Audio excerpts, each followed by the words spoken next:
حسین منی وعنا من الحسین وعنا من الحسین حسین منی وعنا من الحسین۔ امام رضا علیہ السلام نے فرمایا، جس کے سامنے ہماری مصیبت کا ذکر کیا جائے اور وہ گریہ کرے یا دوسروں کو رلائے، اس کی آنکھ اس دن نہ روئے گی جس دن تمام آنکھیں گریہ کناں ہوں گی۔ رسول اللہ صلی اللہ علیہ وآلہ وسلم نے جناب فاطمہ سلام اللہ علیہا سے فرمایا، ہر آنکھ قیامت کے دن روئے گی مگر وہ آنکھ کہ جو امام حسین علیہ السلام کی مصیبت میں روئے، اس کا صاحب قیامت کے دن ہنستا ہوا بہشت کی نعمتوں سے خوشحال ہوگا۔ ناظرین، محمد و آل محمد کے غم میں غم زدہ ہونا عزاداری کہلاتا ہے۔ عزاداری ایک بہت بڑا انقلاب ہے، یہ مظلوم کی حمایت اور ظالم سے بیزاری ہے۔ حق کی حمایت کا نام ہے عزاداری۔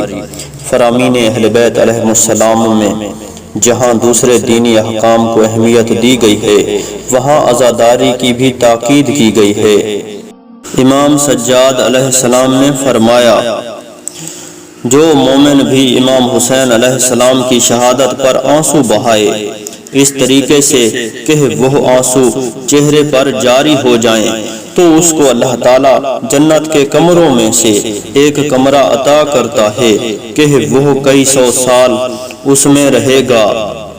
جو مومن بھی ہمارے دشمنوں کی طرف سے اذیت پہنچنے کی وجہ سے آنسو بہائے یہاں تک کہ وہ آنسو چہرے پر جاری ہو جائیں، تو خدا بند تعالیٰ اس کو منزل صدق یعنی بہشت میں بلند مقام عطا فرمائے گا۔ حضرت امام جعفر صادق علیہ السلام نے فرمایا، ہمیں جو مصیبت پہنچی ہے اس کے لیے جو مومن بھی آہ بھرے تو یہ ایک قسم کی تسبیح ہے اور ہمارے لیے غمگین ہونا عبادت ہے۔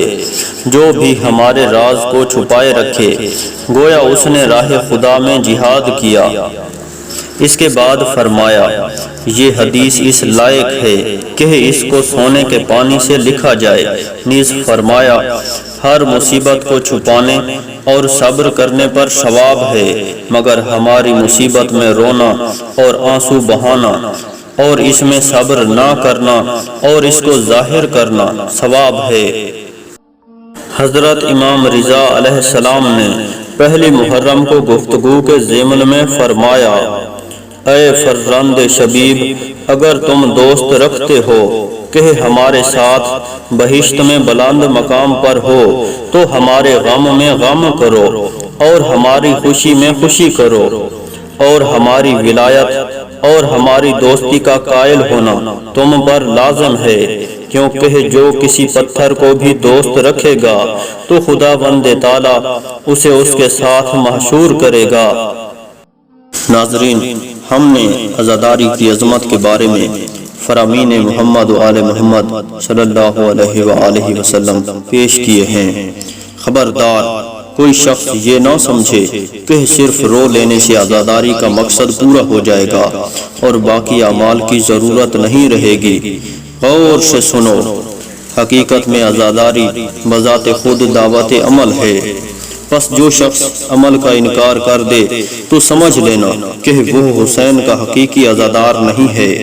مقصد حسین کو ذہن میں رکھتے ہوئے اہل بیت علیہ السلام کا غم منانا ہی اصلی عزاداری ہے۔